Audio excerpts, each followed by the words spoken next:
Bienvenido a este podcast titulado Sociedad del Ego.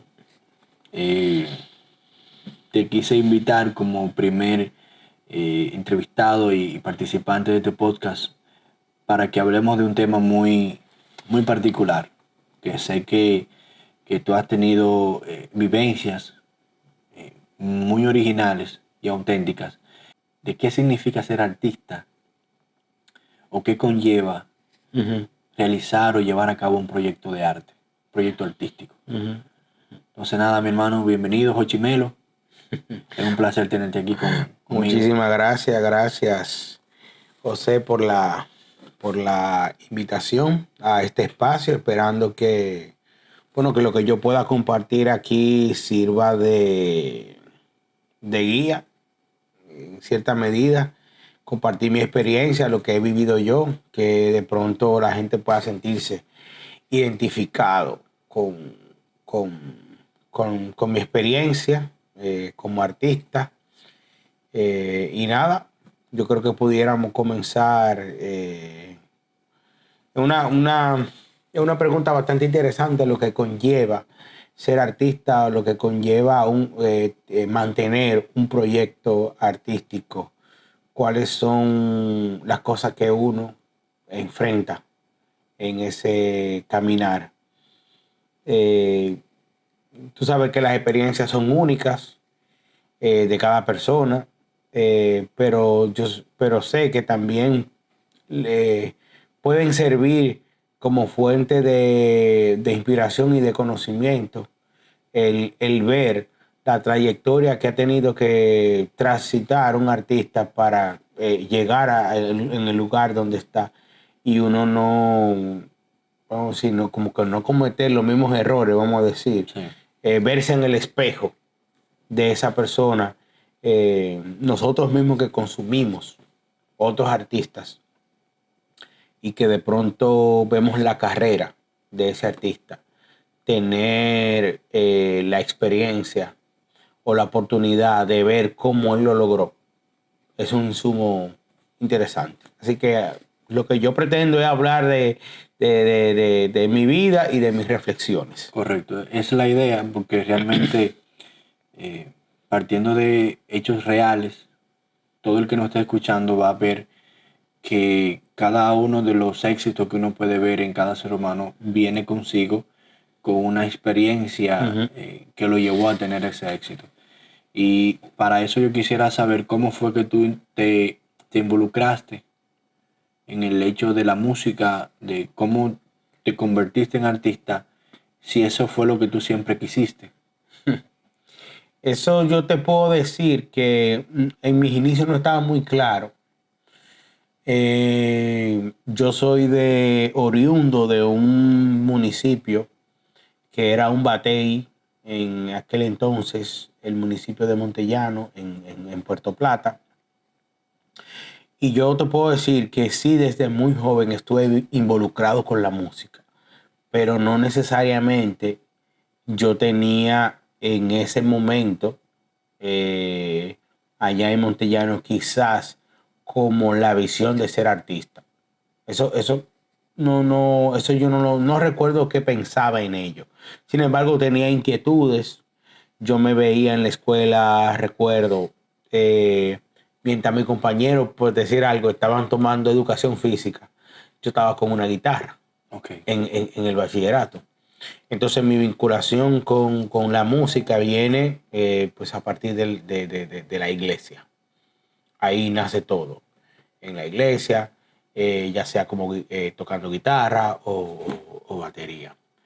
Y cuando yo egreso del bachillerato, mis padres deciden enviarme a Santo Domingo y me matriculo en la UAS en una ingeniería electromecánica, mención mecánica. Esto por recomendación de mi papá. Mi papá, que era en ese momento trabajaba en el ingenio y era en ese tiempo tornero industrial, eh, eh, es un oficio técnico muy vinculado a lo que tiene que ver los ingenios, porque en los ingenios él siempre me decía que se dañan muchas piezas. Okay. Y una de las salidas de las industrias azucareras es tener un taller en donde no se vean en la necesidad de comprar siempre piezas, sino que están los torneros, que son a través del torno quienes construyen esas piezas que hagan Que falta, se daña. que se dañan. Entonces eso es lo que hace mi papá. Fue un oficio que él aprendió y mi papá siempre decía que los ingenieros sabían menos que él. Okay. Y eran sus jefes. Y por la titulación ganaban muchísimo más. Entonces, digamos como que mi papá se proyectaba en mí, en el hecho de, bueno, si mi hijo se va a Santo Domingo, se hace ingeniero, pues él va a tener pues la posibilidad de ser alguien. Sí, pero él tenía esa proyección y creía que esa era la forma de éxito.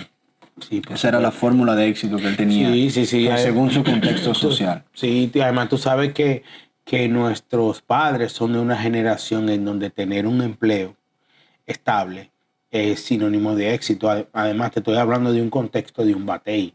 Okay. No te estoy hablando de que yo estoy en la ciudad. Yo estoy en una provincia. Yo no soy de una familia de recursos. Realmente mis padres hicieron un gran esfuerzo. O sea, enviarme a Santo Domingo a estudiar bajo el financiamiento de mis padres era un reto. Pero como dicen, le salió el tiro por la culata, porque después de 2 años matriculado, sí, te voy a decir que yo no sabía ni siquiera de qué se trataba la ingeniería mecánica. Wow. O sea, yo me inscribí, sí, porque el honrar a tus padres, tú sabes, como el hacer lo que ellos te dicen, eso era lo primordial.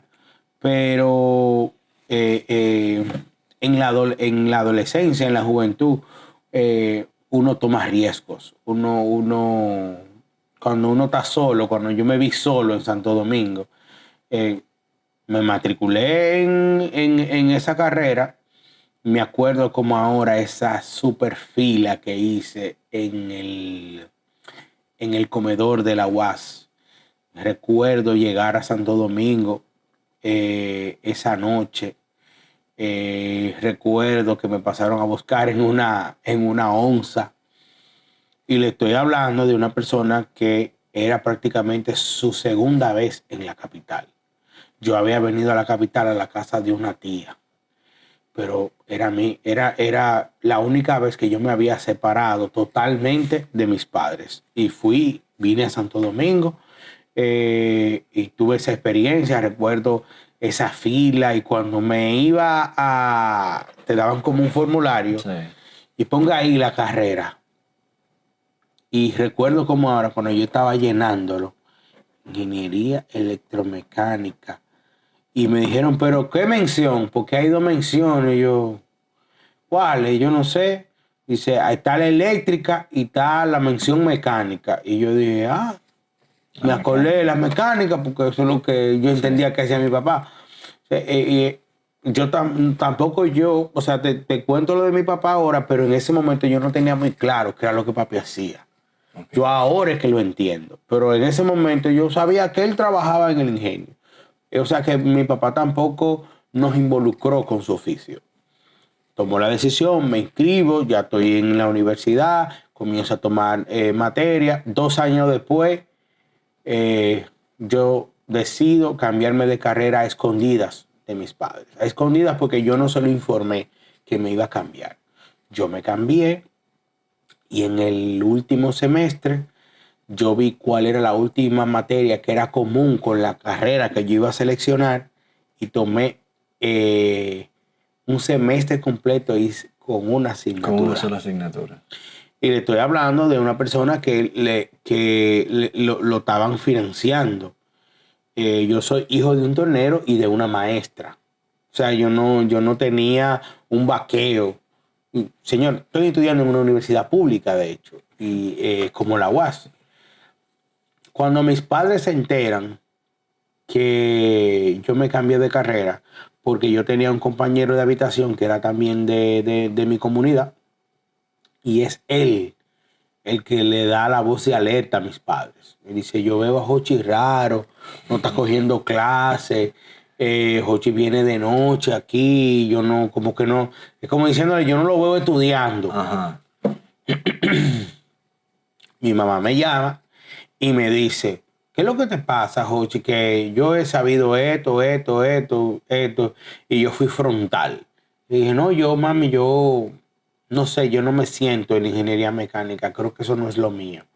Yo me cambié de carrera. Pero todo viene, esa decisión de cambiarme de carrera tan arriesgada, es porque yo veía a los muchachos de la Facultad de Artes y yo me sentía como identificado con eso. Como yo lo veía a ellos como, wow, pero qué chulo. Y en ese tiempo la Facultad de Arte tenía unas puertas como con un cristal. Ajá. Y yo me paraba A ver qué estaban haciendo. y veía a los muchachos como felices con su instrumento. Yo decía, wow, pero eso es lo que yo quiero. Porque eso era lo que yo estaba haciendo en Montellano. Yo estaba haciendo música, no de manera profesional, sino como un hobby. Pero cuando yo supe que eso se estudiaba. A ti te pasó prácticamente igual que a mí. ¿O sí? Sí, porque yo, igual que tú, tengo procedencia de un municipio del interior de mi país. Yo vengo del Peñón de Barahona. Yo vengo con la expectativa de estudiar arquitectura, por el hecho de que yo vengo de un contexto donde mis allegados, por mediante a mi papá, eran ingenieros y maestros constructores.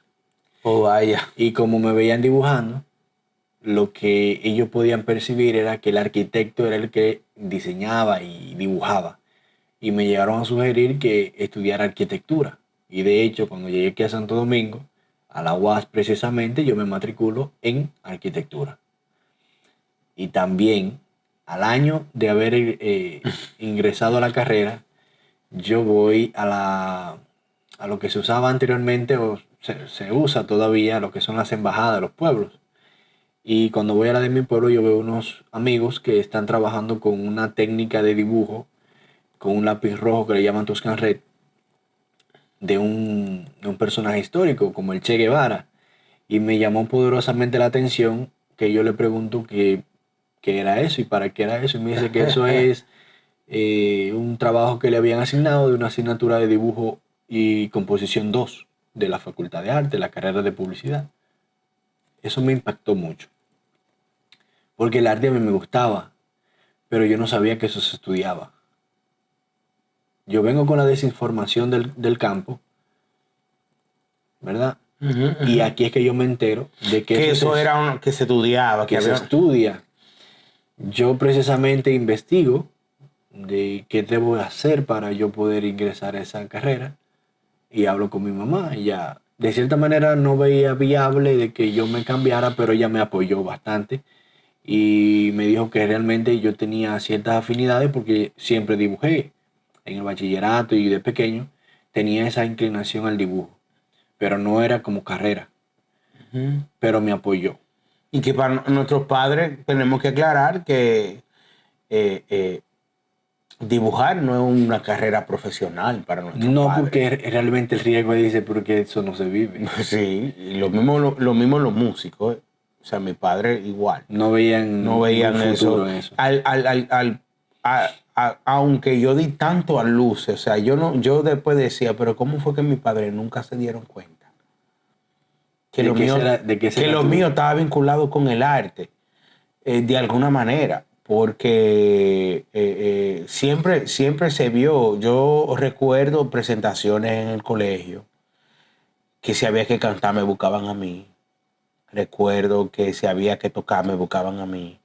Que la banda de música de la escuela, lo que le llaman batón ballet, yo estaba ahí con el redoblante. Recuerdo que mi mamá incluso hizo un esfuerzo y me mandó a estudiar en Bellas Artes. Era lo que había en Puerto Plata y yo estaba estudiando piano. A mí no me gustaba el piano, pero era como lo más cercano a la música, ¿verdad? Y me metí ahí, hice como un año de piano hasta que mi mamá pudo pagarlo, solventarlo. Y yo decía, pero mis padres nunca vieron esas señales, como esas señales de humo. Este tipo es artista y de buenas a primeras dicen, no, te vas para Santo Domingo y va a estudiar ingeniería mecánica. O sea, que me identifico contigo en ese sentido. Y por lo menos tu mamá, aunque quizá pudo haber tenido resistencia al principio, sí reconoció que tú tenías esa afinidad, Esa vena artística. esa vena artística. Porque en el caso de mi mamá, no. Mi mamá, como música. Ella no caía en cuenta. Pero bueno, me interesa saber tú el resto de la Mira, historia. y cuando ingreso a la carrera de publicidad, yo también ingreso con una desinformación. Porque yo ingreso, así como te pasó a ti con las menciones de la ingeniería, me pasa también con las menciones de la publicidad. Ok. En la Facultad de Artes en la carrera de publicidad tiene 3 menciones. La de creatividad y gerencia, diseño gráfico, y la otra, que es menos conocida, es la de ilustración. Ok.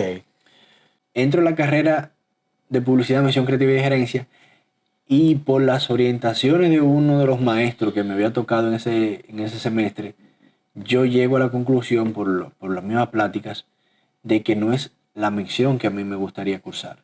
Y él me orienta que si yo quisiera dedicarme al dibujo, a la creación de obra de arte, lo que a mí realmente me conviene es ingresar a la mención ilustración. Oh, vaya. Entonces, yo ingreso a la mención ilustración y ahí es que yo comienzo mi camino real. Luego de otro semestre que yo curso en la mención ya de ilustración, yo me topo con un amigo que está estudiando en Bellas Artes. Ahora se le llama la Escuela Nacional de Artes Visuales. Y también me da curiosidad porque, aunque es arte, los trabajos que se podían producir eran muy distintos. Y yo voy y hago el acercamiento, qué es lo que yo necesito para ingresar también a Bellas Artes. No sé si te llegó a pasar en algún momento alguna experiencia de que Sí. te involucraste en otro instituto. Entonces yo voy, me matriculo, el amigo me ayuda a matricularme en la institución y comienzo las 2 carreras paralelas. Vaya. Eso conllevó un mayor lapso de tiempo para realizarla y Sí. un mayor gasto para poder cubrir las necesidades. Y eso obviamente forzó a la familia a poder cubrir Ya me eso. imagino. Es decir, una serie de sacrificios que hace la familia para poder cubrir esas necesidades, porque se gastan muchos materiales en el caso de las artes plásticas y la ilustración. Y creo que también en el caso tuyo Doble gasto. se O sea, invierte también porque claro. los instrumentos cuestan dinero. Sí, no, y doble gasto. O sea, tú estás en la UAS, pero entonces Bellas Artes, estando en la UAS quizá lo que conlleva la carrera de publicidad y ahora con el ingrediente de mención e ilustración, pero al mismo tiempo en Bellas Artes, en tu caso, que no está en la misma universidad, era otra institución. Claro. O sea, que tú tenías que coger otra ruta, qué sé yo. Pues a mí, yo veo tanta como coincidencia. Y mira, que era como que tenemos un tiempo conociéndonos, ya un año y pico, como tratándonos, aunque nos habíamos visto en otros contextos, pero a mí me pasó exactamente lo mismo. Es decir, yo entro a la carrera de música luego de pasar el proceso de evaluación que te hacían como el cambio mío era tan drástico, porque yo estoy en el área de las ciencias duras, las ingenierías, y me cambio para música, eso llamaba la atención. Entonces, eso, cuando es como dentro de la misma facultad, el cambio es más fácil. Sí. Pero como era un cambio tan... Pues a mí me mandaron, no, usted tiene que ir por orientación y psicología, y a coger, y que ellos, entonces a mí me aplican un examen, y como una prueba, y lo que arroja la prueba es, y ella, muchacho, ¿qué tú hacías estudiando de qué ingeniería? Porque ella decía, la prueba que yo te estoy aplicando, por ningún lado yo veo ingeniería. Y yo hice mi cambio. No sé, te di el detalle de que cursé la última asignatura Sí. que era común con artes, pero yo estoy estudiando en música, pero yo tampoco es que tengo claro, ¿música qué? O sea, música, ¿qué es lo que yo voy a estudiar? Música. Entonces ahí es que yo me entero que música, mención teoría y educación musical. O sea, en nuestro país la carrera de música que se daba hasta ese momento era una carrera que estaba muy vinculada a la parte docente y no ni siquiera a la docencia especializada, sino a la docencia de la música generalista como parte de la oferta académica que se da en educación artística. Okay. O sea, que no era que yo estaba estudiando una licenciatura en música con énfasis en educación como para ser quizás profesor de instrumento en un conservatorio o en una universidad, sino para ser un profesor de música dentro de la oferta de educación artística. Por eso te lo digo yo ahora, pero en ese momento yo no lo sabía, ni tampoco era como que había una orientación con respecto a eso. Sí recuerdo que fuimos tanto lo que entramos ese año para la carrera de música que los profesores de la Facultad de Artes de Música yo estaban sorprendidos porque decían, wow, cuántos muchachos entraron ahora. Y recuerdo que nos metieron a todos en el teatro de la Facultad de Artes, hicieron una reunión con nosotros como de bienvenida, como una especie de inducción. Sí. Pero ahí tampoco fue que yo salí como muy claro de lo que qué era lo que realmente yo estaba estudiando. Yo sí entendía que estaba estudiando música. Entonces, como de manera paralela, yo me matriculo en el Conservatorio Nacional de Música. Y entonces estaba haciendo la UAS y estaba haciendo el conservatorio al mismo tiempo. Y también estaba tomando clases particulares de guitarra y de algunas cosas que yo no sabía porque como yo era autodidacta, yo no tenía ese componente quizás conceptual y teórico que me hacía falta para poder entrar al conservatorio. Yo no tenía ese bagaje porque yo vengo de tocar de oído, como dicen. Y me hacía falta esa parte y entonces un amigo me empieza a dar clases y te llevaba a eso. Junto con eso vienen entonces las picadas. Tú comienzas a ganar dinero sí, siendo todavía estudiante. De música. Y la manera más cercana, precisamente por el perfil de mi carrera, comienzan las picadas en las academias, en los colegios, dando clases de música, flauta dulce, y ahí yo comienza mi bagaje dentro de la música, pero como docente, ni siquiera como artista. Sí, a la par de las clases yo acompañaba, a veces tocaba en un bar, acompañando a alguien. Yo me enrolo también en grupos culturales dentro de la misma universidad, en la rondalla. Y ahí conozco músicos, esos músicos me conectan con otros músicos. Los profesores de la universidad te conectan con instituciones, con academias. Y comienzo yo mi vida de músico y de docente al mismo tiempo. Okay. Y digamos que ahí comienza como mi carrera, de ser un músico que hace las cosas por hobby en Montellano, llegar a Santo Domingo a estudiar ingeniería mecánica, mención mecánica, hacer 1 año y pico de la carrera, tomo la decisión de cambiarme, pero me cambio a música, pero yo no lo tengo muy claro tampoco. O sea, en mi cabeza yo lo que quería era ser músico, artista. La parte performática. La parte sí, la parte de quizá acompañar a un músico, una banda, ser el guitarrista de una banda. Así era que yo lo veía. Era como la visión, incluso hasta corta, hasta cierta medida, de la industria, porque yo estaba estudiando música, pero yo nada que ver con lo que es la industria de la música, que es otra cosa totalmente diferente. Y creo que en este momento nos encontramos, pudiéramos quizá como a modo de síntesis, hemos presentado quizás 2 o 3 elementos de lo que conlleva precisamente ser artista o llevar un proyecto artístico. Primero, yo diría como la estigma que tienen nuestras familias de lo que es un artista. Enfrentar a la familia para poder incursionar en las artes. Porque tú vas realmente a romper un paradigma familiar. Por supuesto. Es el Como te pasó a ti, quizá. Es el primer obstáculo que uno se enfrenta para poder ser artista. Exacto. Romper ese miedo y esa contradicción en la familia de que uno no va a poder vivir de eso. Yo recuerdo que mis padres me decían, es que no, que la música en este país lo que está llena es de gente que consume, de bohemio. Tú no vas a llegar a nada con eso. Mis padres no concebían como que la música era una carrera que se pudiera estudiar de manera profesional. Okay. Esa era la visión que tenían mis padres de la música. Pero yo apuntaba a la música como arte. Mis padres hablaban de la música como industria. Pero yo estoy viendo la música y mi pasión como artista, como un tipo que lo que le guste la música. Yo no estoy pensando... yo sí decía, bueno, yo tocando me voy a ganar la vida, tocando. Eso era lo que yo decía. Pero la industria de la música era mucho más amplia. Y de hecho yo empecé en la parte docente, que es la música. Y mis padres empezaron a ver, bueno, pues el tipo se la está buscando. Se la está buscando. Cuando que yo olvidé darte ese detalle, y es que mis padres me vinieron a buscar.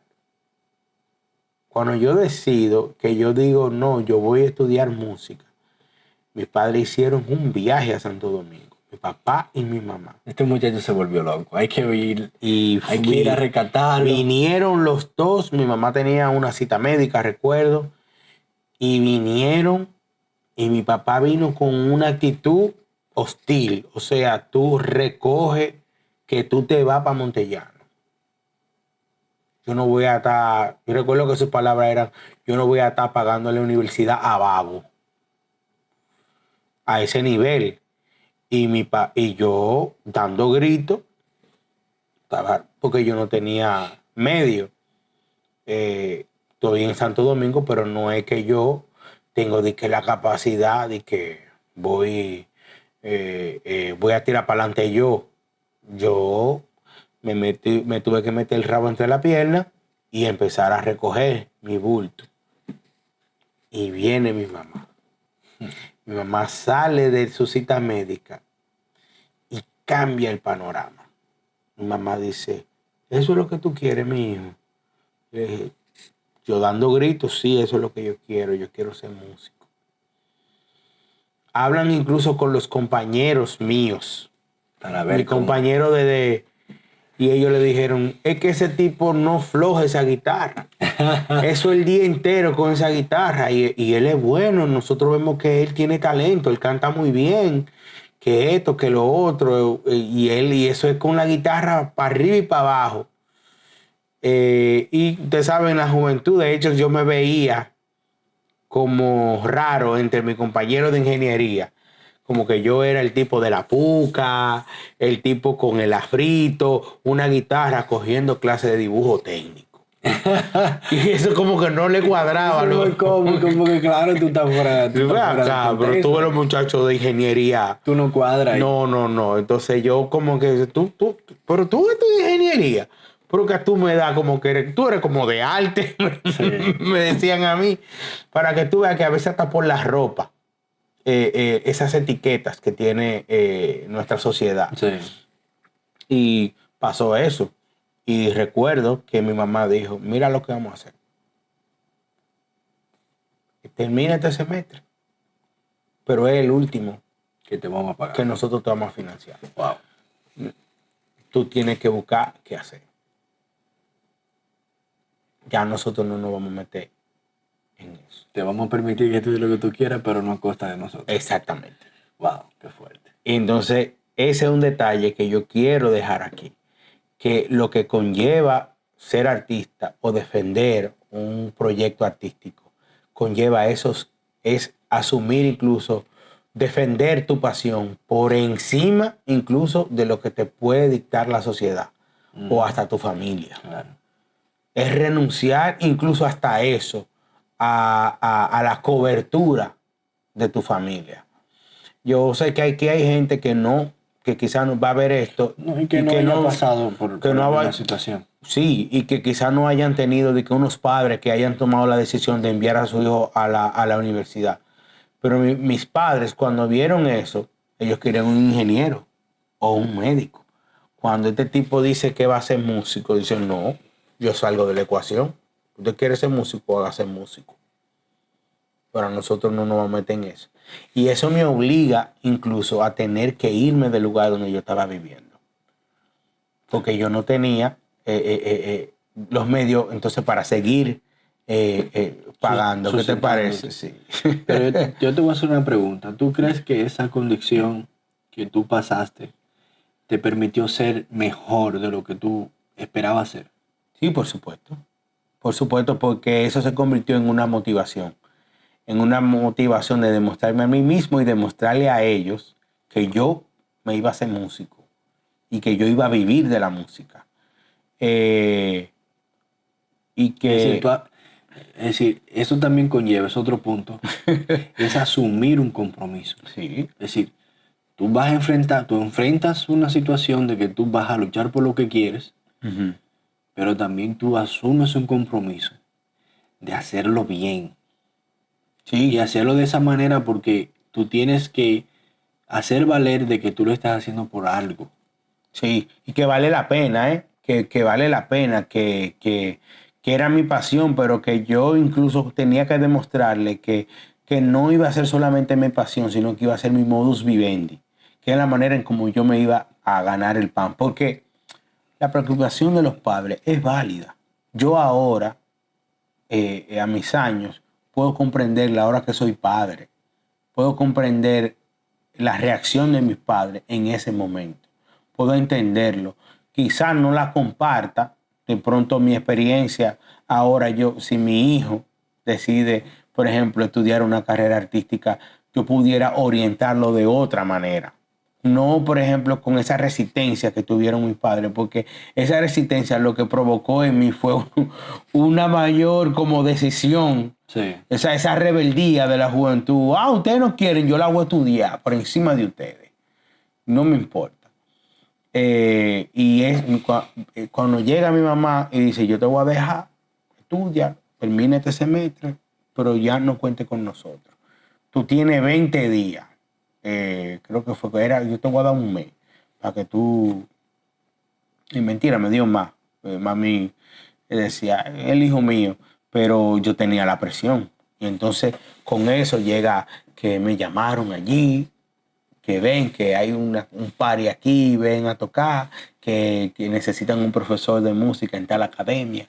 Y yo tocaba, y empecé ahí poquito a poquito a darme a conocer en el medio, en la universidad, en el grupo cultural, y que aquí, y ahí comienza. Entonces mis padres comienzan a darse cuenta de que, bueno, el tipo está viviendo de la música. O sea, que te he hablado de dos elementos. Hemos hablado de más. De más, de Sí. más. Porque hemos tratado temas muy fundamentales que tienen que ver con las decisiones y los enfrentamientos que uno tiene y asumir el compromiso. Y el tema económico. Sí. Ahora bien, aparte de que tú tienes esa experiencia con tus padres, hay una parte que realmente es bueno rescatarla, de cómo tú en el trayecto de formación que tú ¿tuviste alguna etapa de flaquear, de sentirte que no era lo que realmente tú pensabas que era, que te diste cuenta que realmente la industria no funciona de manera emocional o bohemia, que hay muchas cosas que realmente golpean al artista? Como tú lo ves ahora y como lo veías en ese entonces, ¿qué tú puedes decir al respecto? Mira, esa es una pregunta que incluso en mi bagaje yo tuve momentos de flaqueo y en donde yo mismo me pregunté que si realmente o sea, si valía la pena. Y las cosas quizá no iban al ritmo que mis padres esperaban. Porque mira qué es lo que piensan las personas.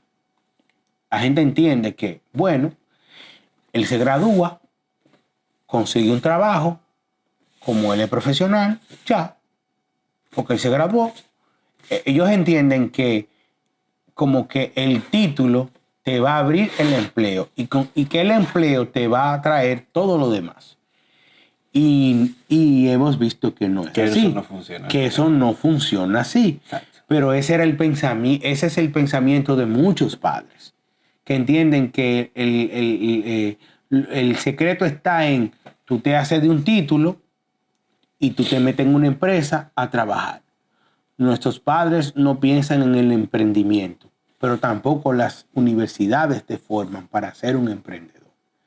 No hay ese pensamiento. De hecho, recuerdo ir a mis profesores a hablar de fulanito de tal está dando clase en tal sitio. Fulano tal está dando clase. Entonces, yo mismo no lo tenía claro y hubo momentos de crisis existenciales. De wow, esto no era, quizás esto no es lo que yo quiero. O sea, yo me veía más como, entonces yo lo que estoy es dando clase.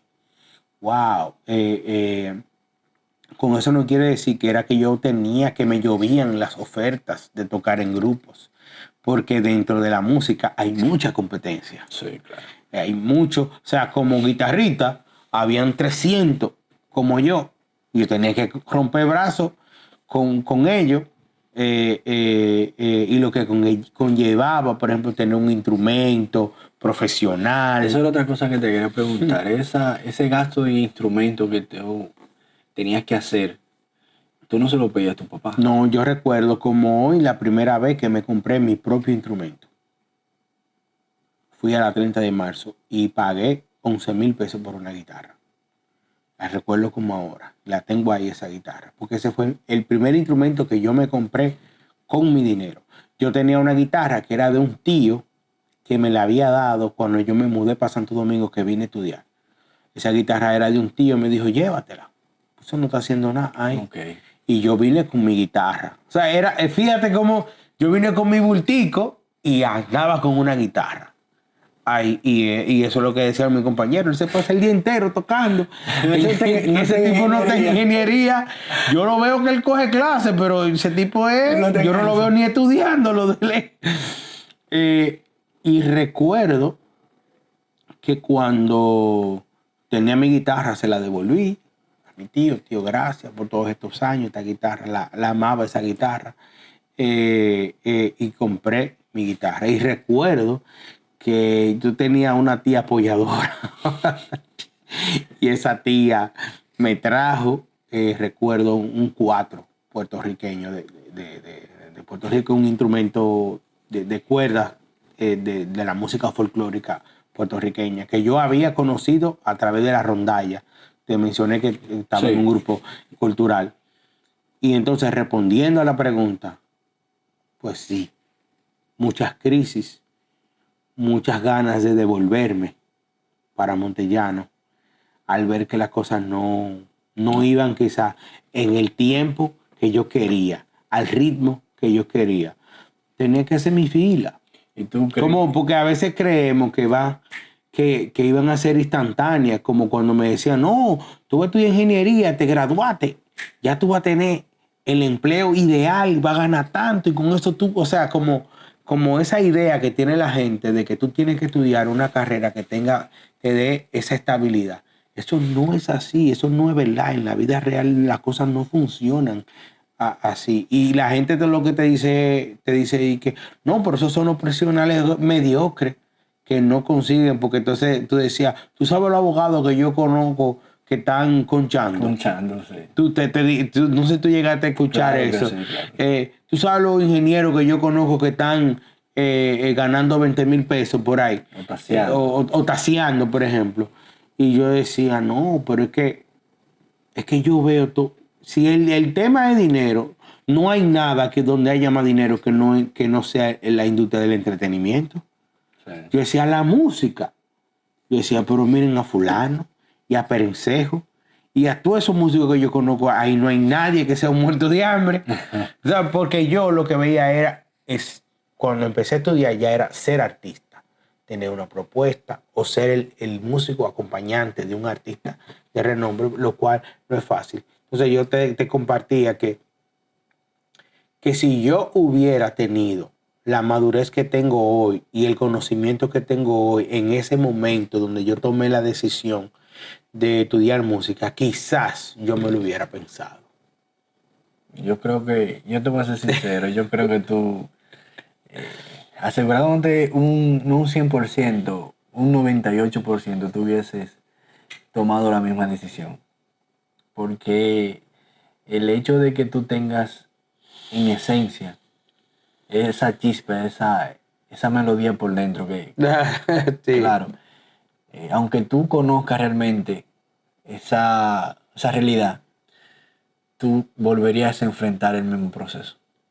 Sí. Porque no hay nada en este mundo que le impida al hombre o al ser humano lograr sus objetivos, sus metas y sus sueños. Hay muchos que dejan los sueños castrados, olvidados, y ya cuando tienen ciertas edades vuelve a salirle y tú ves que se arrepienten de no seguir esos sueños y tú lo seguiste. Que te conozcas ahora una realidad que no es lo que tú pensaste, porque tú en ese momento tomaste una decisión emocional y ahora tienes el suficiente conocimiento para tomar una decisión racional. Sí. Pero te aseguro que en ese momento, con el conocimiento que tienes ahora, tú vuelves y tomas música. Y vuelvo y te digo, incluso tomar música sin tener, yo creo que estudiar una carrera, tomar la decisión de estudiar una carrera universitaria es una de las decisiones más importantes que tú puedes tomar en tu vida. Y no tener la orientación suficiente de qué es lo que realmente yo voy a estudiar. Y no solamente qué yo voy a estudiar, qué es lo que yo voy a hacer con eso que yo reciba en la universidad. Entonces, los artistas necesitamos, y ahí vengo con otro punto.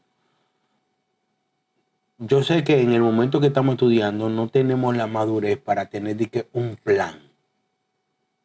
De que yo voy a hacer esto. Nosotros no tenemos esa mente. Nosotros estamos en universidad y comernos el mundo. Como hay una canción. La parte emocional. La parte emocional, la pasión. De ser artista. Yo soy el tigre que más toca. Sí. Yo estoy en eso. Y que eso mismo me pasó a mí cuando estaba estudiando arte, porque había una afición. Yo me acostaba, Jochi, de madrugada y hasta amanecía pintando y dibujando, por el objetivo de yo ser bueno. Y yo llegué a mudarme temprano de mi casa, salir de la casa de mis padres temprano. Mi mamá no quería dejarme ir porque creía que yo me iba a perder en la vagabundería del mundo. Sí, una preocupación genuina. Claro, y realmente yo la entiendo y yo le expliqué, la convencí, ella me ayudó incluso a mudarme. Iba al apartamento donde vivía, que era pequeño, pero yo vivía rodeado de cuadros y de papel y de hoja. Y yo vivía dibujando y pintando y eso me permitió realmente insertarme, sumergirme a un nivel para yo desarrollar unas competencias. No te llegó a decir, mijo, pero limpia. Sí, no, eso era normal. Y había que decírmelo obligado porque realmente lo que yo podía tener la preocupación era de pintar. Yo no me preocupaba por limpiar. Ella me notificaba, hay que limpiar, y yo, ok, está bien, déjame limpiar, porque cuando mami venga, no me vuelva a retocar el tema. Ahora bien, en la universidad uno tenía como parámetro eso, el reconocimiento, porque siendo estudiante, el entorno te lleva a tú tener una competencia sana. Sí. Y eso te da hasta cierto punto un renombre dentro de tu entorno, donde tú te estás desarrollando.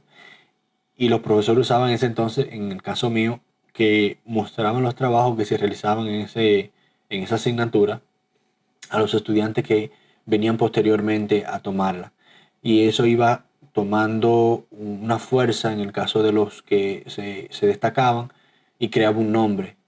Y así uno también que estaban estudiando todavía podía conseguir un encargo, una comisión. Yo recuerdo que comencé a trabajar con la editora de libros siendo aún estudiante. Las comisiones de ilustraciones me llegaban, pero no era que un trabajo fijo. Como freelancer te llegaba un proyecto, lo hacía, cobraba por ello, cobraba obviamente una cantidad inferior a lo que realmente se debería cobrar por la desinformación. Sí. Que eso es un tema fundamental que uno como artista es la desinformación del trato del cliente, a que el cliente abuse de ti como artista, de tu proyección y que no valore tu trabajo como se debe. Sí, tú no tenés como muy claro esa parte. Exactamente. Entonces, ¿qué pasa? Que con las experiencias que uno tiene, clientes buenos y malos, tú aprendes a poner el precio y a valorizar tu obra. A mí, yo tengo piezas que nunca me la pagaron por la desinformación del trato con el cliente, de que yo le entregaba una obra a un galerista que en una ocasión me dijo que le diera una obra para exhibirla en una exhibición en Estados Unidos. Yo se la di sin ningún tipo de requisitos. Todavía estoy esperando la obra o lo que costó la obra. ¿Cuántos años después? Bueno, todavía lo estoy esperando. Eso fue como en el 2011, 2012. Ay, qué bello. Entonces, ¿qué pasa? Que esa desinformación obliga a uno a tener muchos conflictos y ver el mundo artístico como un mundo de estafa y de mucho peligro. Gente que tiene posibilidades y entonces engañan al más pequeño, al que tiene menos conocimiento. Y con esas experiencias entonces uno crea una coraza, una estructura. Si yo voy a hacer un trato con una persona, lo hacemos de la manera correcta. Usted me paga adelante o hacemos un contrato firmado donde yo pueda luego tener un respaldo y asegurar mi obra. Sí. Entonces, Tú has tocado varios temas ahí que no, cosas que yo hice, yo no las consideré. Ese tema de la desinformación, wow, cuánta gente se aprovecha de que tú no tengas el conocimiento y tú te enteras por entero por amor al arte. no es que la gente, Jochi, el común en la sociedad, no valora el arte. Lo que valora realmente es una forma efímera de una expresión, entre comillas, artística, pero que no trae un aporte per se a lo que es la cultura de nuestra dominicanidad. Y esto hasta cierto punto es un peligro. ¿Por qué te lo digo? Porque al poco valor que se le da en una sociedad a un artista, conlleva que ese artista no se desarrolle. Pero el arte en sí es una de las cosas más importantes que hay. Una vez yo estaba viendo una persona que estaba hablando del tema y le habían preguntado que para qué sirve el arte. Pero obviamente dentro del contexto porque la gente no sabe valorar arte. Y la persona respondió, el arte sirve para que todo lo demás funcione. Wow. Es decir, sin arte, todo lo demás tienen problemas, seguro. Wow. No sé si tú te acuerdas de lo que pasó en la pandemia. El arte fue que nos sacó del hoyo emocional. Sí. La gente se refugió en el arte. ¿Entiendes? Entonces, película, música. Exacto. Sin el arte, nada de lo demás que podemos ver, esas profesiones no estuvieran funcionando. Hubieran muchos vacíos emocionales y las personas realmente no serían funcional del todo. Wow. Señores, hemos hecho un recorrido por por la experiencia de José, su decisión por estudiar arquitectura, matricularse en publicidad, después cambiarse de mención. Con eso viene Bellas Artes. Comienza la vida artística de José y productiva como ilustrador. Creo que hay otras cosas por ahí que tú también hiciste en ese devenir. En el caso mío, estudiar ingeniería mecánica, cambiarme a música, entonces matricularme en el conservatorio, la oportunidad quizá de comprarme mi propio instrumento. Eso no vino de la noche a la mañana. O sea, fue un proceso. Estamos hablando de años en eso. Y precisamente por esa inestabilidad y por no tener ese quizá apoyo financiero que yo hubiera tenido si me hubiera quedado en la ingeniería mecánica, eso hizo que quizá mis años en la universidad se extendieran. y lo que pudo haber sido una carrera que se hiciera en 4 o 5 años, estamos hablando del agua, se extendió a mucho más. Yo duré 8 años en la carrera. Imagínate, más de ahí. Pero uno tiene realmente que reconocer que el tiempo que uno duró no fue porque la carrera nos pasó por encima. Nosotros profundizamos en esos contenidos. Porque yo recuerdo que yo tomé la decisión en una ocasión de tomar pocas asignaturas para profundizar en esos conocimientos y destacar. Que tú entendías que quizá... Claro, porque yo veía la carrera como realmente debería ser mi fin en la vida, de lo que yo me voy a dedicar a hacer.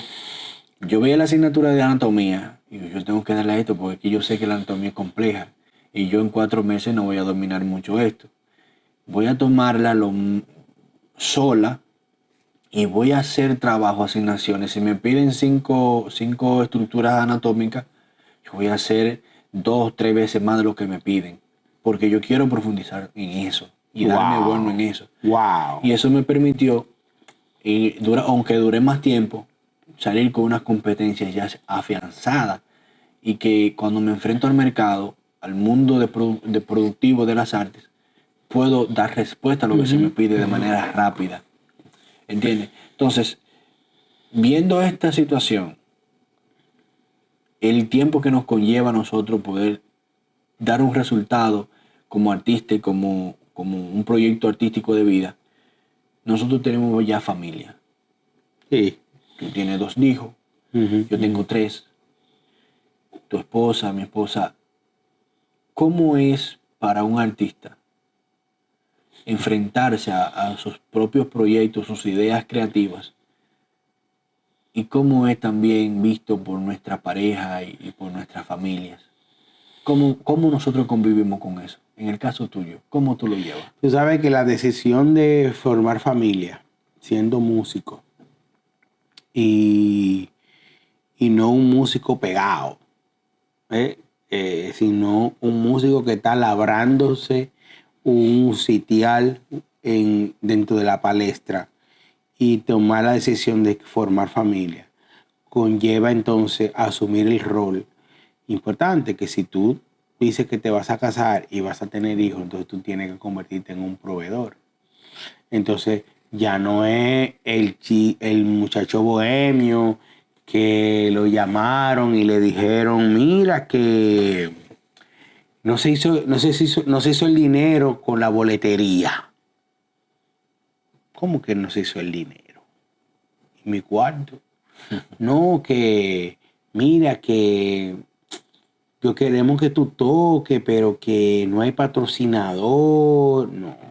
En el momento entonces ya que tú decides formar familia, tú tienes que tener las cosas claras. Yo no fue ni una, ni 2, ni 3 las veces que yo tocaba y que las personas que organizaban los eventos estaban contando con lo que se hiciera en la puerta. Y cuando se terminaba el show, que todo el mundo salía por ahí, nosotros acabamos de dar un concierto. Y cuando boletería comenzaba a contar, No daba. que no había ni siquiera para darme para el taxi. Pero ya yo tenía abajo par de pesos en ensayo, en taxi, en carro público, porque ¿cómo taxi? En carro público. Y que no hay dinero y yo tener que devolverme para mi casa sin nada. Ya cuando tú decides entonces formar familia, pues ya eso no es permitido.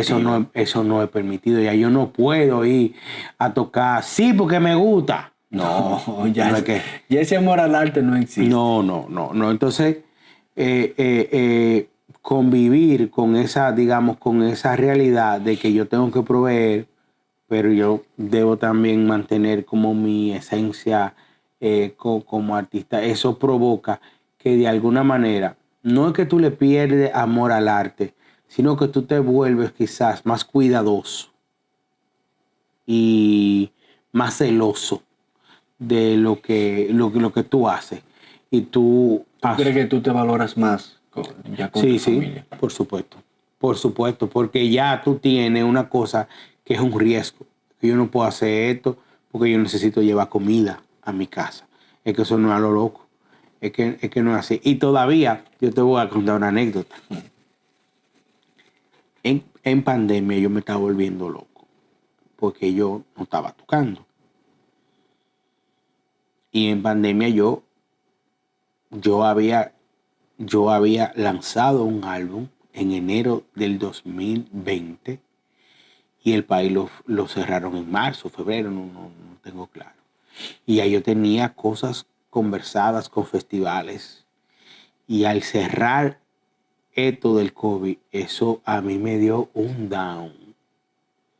Porque yo había puesto todas mis esperanzas en ese álbum que yo había producido de piezas que yo había estado trabajando. Yo tenía un proyecto Jochizo 4 y yo había estado componiendo canciones y en presentaciones de manera habitual aquí en Santo Domingo en las diferentes venues de música de jazz.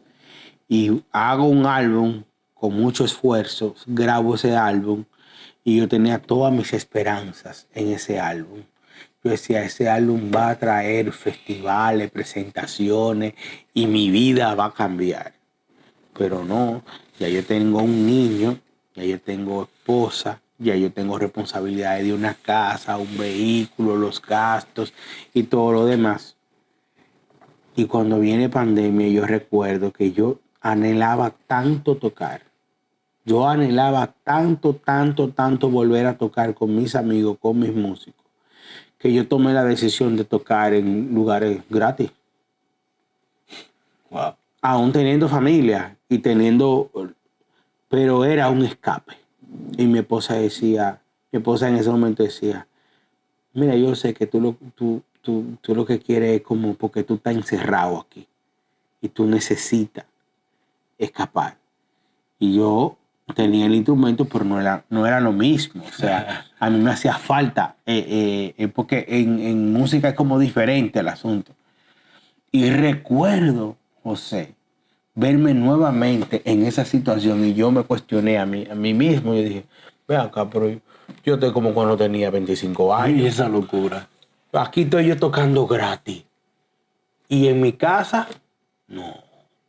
Pero, o sea, yo decía, fue una decisión quizá egoísta, pero era que yo necesitaba un escape. O sea, yo necesitaba tocar el escenario. Y entonces recuerdo que empezaron a abrir unos conciertos en un lugar en la zona colonial. Y como la música no era una necesidad primaria, la gente se la pasaba tocando y una latica. Y la gente echando. O sea, yo estaba haciendo lo que yo no hice en mis inicios. Wow. Lo que yo no hice en mis inicios, lo estaba haciendo yo ahora porque yo quería tocar.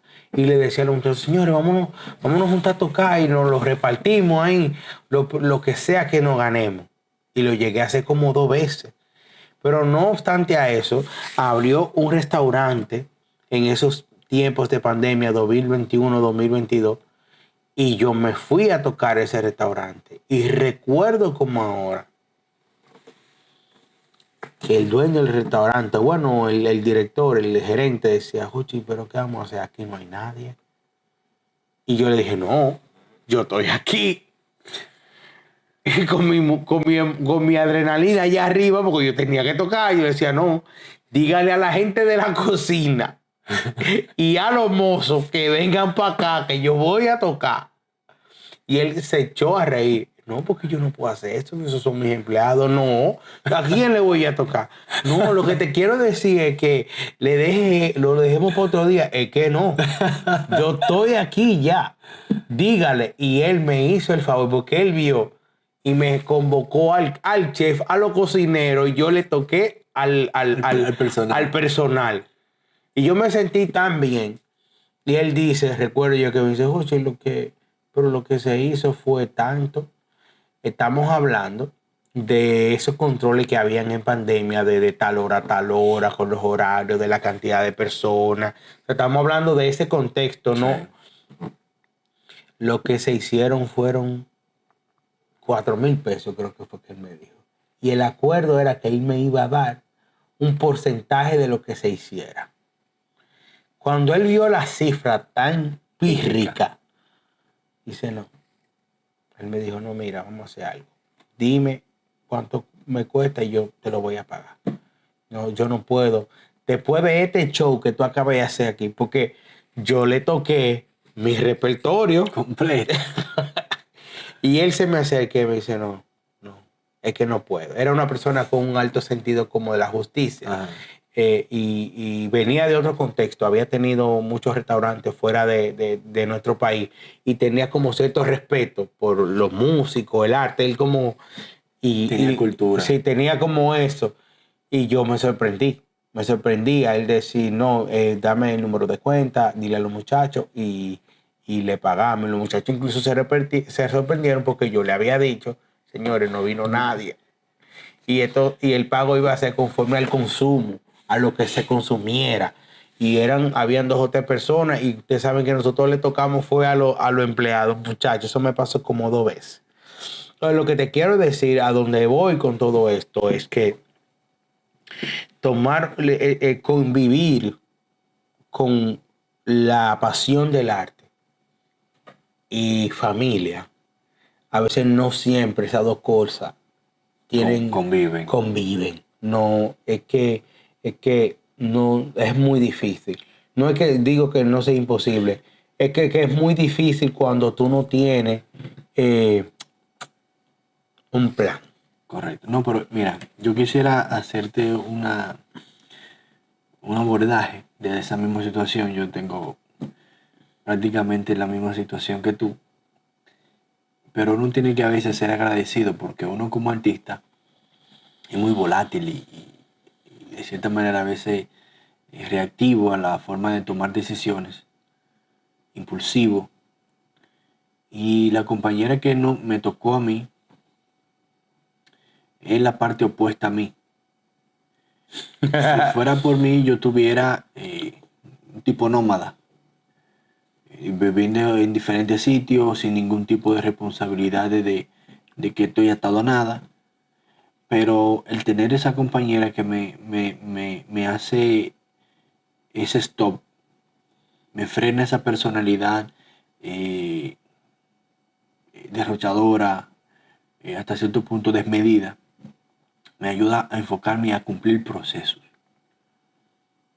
Esa parte de que el artista como creativo, tú me conoces y sabes que a veces yo tengo una idea ahora y ahorita vengo, vamos a darle, vamos a llevarlo a cabo. Entonces, ella me ayuda hasta cierto punto a centrarme, a poder cumplir con lo que ya tengo, porque a veces tengo un compromiso con un cliente y me llega algo, vamos a resolver esto, y digo, no, espérate, pero resuélvele esto primero y después tú arranca lo otro. Y elaboro un proyecto y todavía no he terminado bien de elaborar ese proyecto y ya estoy comenzando otro. Sí, yo te entiendo. Entonces, eso realmente, Y tú no cierras ciclos. tener una persona que te ayude, primero a que tú te centres, es fundamental. Y otra cosa que quería comentarte, o que quiero comentarte, es que si tú te pones a fijarte en la media del artista, en el caso de las artes plásticas y en la música, yo sé que también otras facetas de las artes se puede encontrar. El artista es muy difícil que conserve una pareja por el ego del artista, porque casi siempre le brota y ese artistaje O sea, está como muy comprometido o ensimismado en su obra. en su obra, en ser artista, que opaca todo lo otro, su pareja, sus hijos. Y hay más evidencia de artistas que han abandonado a la familia que artistas que han quedado con su familia. Pues, Es decir, el porcentaje es mayor. sí. O tú Nosotros somos como la excepción. Vamos a Exacto. decir. Tú te dedicas o a ser artista o a ser papá. Sí. Pero muy pocos conviven una cosa con la otra. Sí. Porque es que es muy difícil. El artista tiene un ego abrumador. Y uno como padre tiene esa lucha. Pero el papá que uno lleva adentro le pone un freno a ese Sí, artista sí. desmedido. Yo creo que fue hoy, o que yo siento como que después de Amir, a mí me bajaron un par de revoluciones. Es verdad. Sí, con el nacimiento de Amir. Todavía con mi esposa, yo estaba, Tirando. ¡guau, guau, guau! O sea, yo decía, no me importa si me votan mañana. No importa. Pero con Amir, cuando nació mi hijo, yo me lo pensaba. Me lo pensaba. O sea, hago el comentario porque va en línea contigo. O sea, ahora el artista papá es diferente al artista que era soltero o al artista que solamente tenía esposa.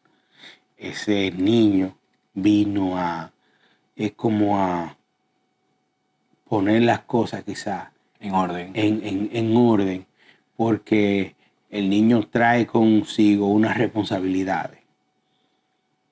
Y tú dices, no, espérate. No, y mira, yo pienso que realmente uno tiene un talento único.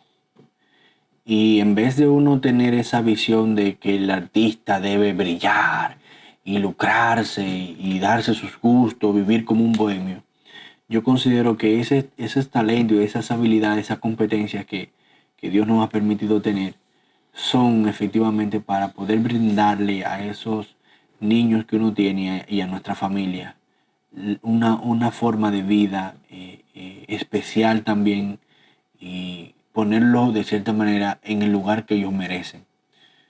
Tenemos que suplir a nuestra familia a través de nuestro talento, no sacrificar nuestra familia para poder desarrollar nuestro talento. Sí, No sé sí. si me explico. Sí, claro. Entonces, yo creo que ese sería el tema de que nosotros en este momento tenemos esa dualidad.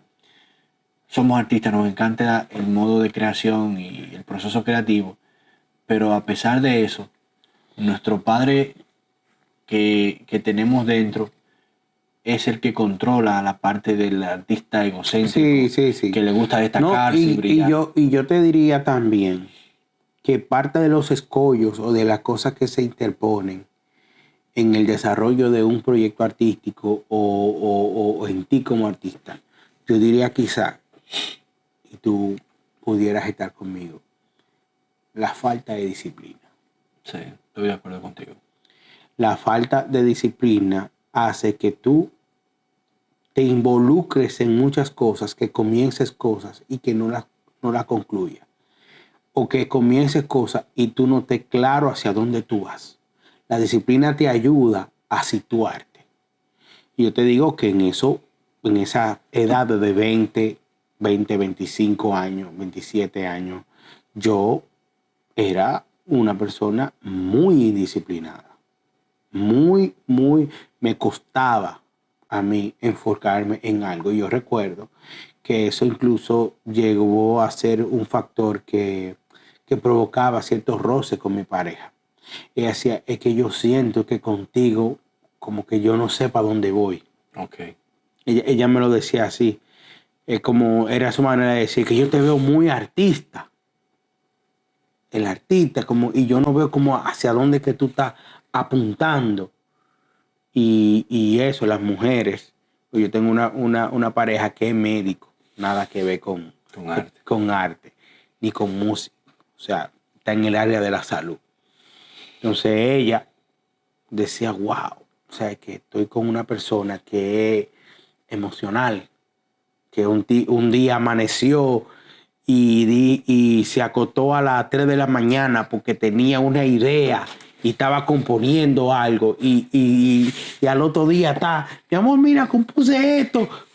Ese es el mismo tipo que una semana después está con el ánimo en el piso, que ni siquiera quiere agarrar el instrumento, que se siente mal porque las cosas no le salieron. O sea, y esa como ser inconstante. Y vuelvo y digo, la disciplina. O sea, esa es precisamente una de las cosas que nosotros enfrentamos como artistas. No somos capaces de desarrollar, de convertir nuestro talento en un oficio. Por la falta de planificación. Por la paz, y la desinformación. Yo no tengo muy claro cómo que funciona la industria, qué es lo que tengo que hacer. Y a mí me ayudó muchísimo a cambiar mi perspectiva, porque esto yo lo tuve que aprender dándome majones. No fue que yo hice un curso, Exacto. ni fue que me dijeron. Ni alguien te llevó de la mano. No. Eso fue equivocándome.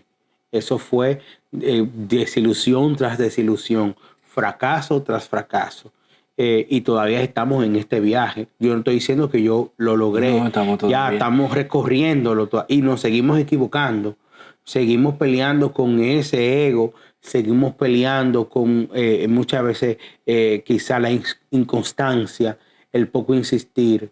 Y déjame decirte, todavía seguimos aprendiendo en el proceso. Todavía anhelamos, como yo digo, no solo vivir de la música, porque yo estoy viviendo de la música, sino vivir de tu música, en mi caso, de la parte creativa. No, y ahora que tú hablas de vivir de tu música, ya para ir cerrando, yo quisiera rescatar el hecho de que tú tienes una producción musical, una propuesta súper exquisita, y que uno pretende, uno hace un símil, una comparación con lo que se vende o se consume mucho en el mercado actual, y que todo se parece a lo mismo. Entonces, cuando hay una propuesta distinta, única, que tiene raíces culturales con la misma identidad, pero que no es bien recibida por el público porque no es lo que está acostumbrado a recibir. En el caso tuyo, a mí me fascina esa propuesta de Sonao, que creo que todo el que nos está escuchando Tiene que buscar ese disco en cualquiera de las plataformas, en Spotify, en YouTube, en iTunes, en Apple Music. Y creo que realmente a nosotros como artistas eso es lo que nos caracteriza. Y ese legado que nosotros podemos dejarle a la identidad cultural de nuestra República Dominicana es eso. Una propuesta cultural auténtica, con raíces, así como con el libro que me ayudaste a componer la canción del Poca Agua y Muchos Sapos, que hago también en la salvedad de que vayan a buscar está de eso. venta en Amazon. Yo estoy rescatando del pueblo donde yo vine. Sí. Del Peñón. Sí. Y cuento la historia realmente de prácticamente mía y cómo yo me enfrento a ese ideal que yo quiero lograr en mi vida. Ese camino que realmente todos queremos cruzar hacia nuestra meta, nuestro objetivo. Pero obviamente hay cosas que nos vamos a topar en el camino. Y ya a esta altura del juego, con muchas distracciones, nos cuesta seguir el camino que realmente sentimos en el interior de nuestro corazón. Por poca información, por las distracciones que uno tiene, porque vemos al de al lado que tiene mucho más porque se dedica a otra cosa, y castramos nuestros sueños porque creemos que nos va a ir mejor haciendo lo que está haciendo el otro. Como cualquier otra carrera profesional, médico, ingeniero, lo que sea, esa carrera tradicional, vamos a llamarle. Ser un artista comprometido con tu obra, original, con esencia, con un discurso que tú quieres defender, que tú estás apostando, va a conllevar mucho sacrificio, muchas horas sin dormir, muchos cuestionamientos. Y esta es una invitación a seguir defendiendo el arte. Porque tú lo decías ahorita, la gente en pandemia se refugió en el arte. Y si sacamos el arte de la ecuación, si derivamos esa variable, es más difícil. Entonces nosotros somos la campanita del mundo. Sí. Nosotros somos esa cosa que hace que el mundo sea mundo. Mi invitación es a no desmayar. Seguir ahí intentándolo, intentando, apostando a lo que nosotros defendemos, seguir creyendo en uno mismo. Que no decimos que es fácil, como no lo es para ninguna otra persona. El único ingrediente diferente aquí con el arte es que de alguna manera uno se disfruta el proceso. Uno, como está haciendo arte, uno se lo disfruta, uno lo vive de manera quizá distinta a como lo pudiera quizá ver otra persona. Y no siempre la persona que está a tu alrededor entiende eso. No lo entiende. Y ese es como eso es como que lo que quisiera dejarle a las personas que nos están viendo y que están escuchando este conversatorio, a no desmayarnos, seguirlo intentando. Me lo estoy diciendo a mí mismo. ¿No? Y también que a la larga nuestra lucha y nuestro proceso dará sus resultados. Sí. Hay que creerlo así. Claro. Hay que creerlo así. Pues nada, mi hermano. Señores, nos vemos en otro capítulo de la Sociedad del Ego.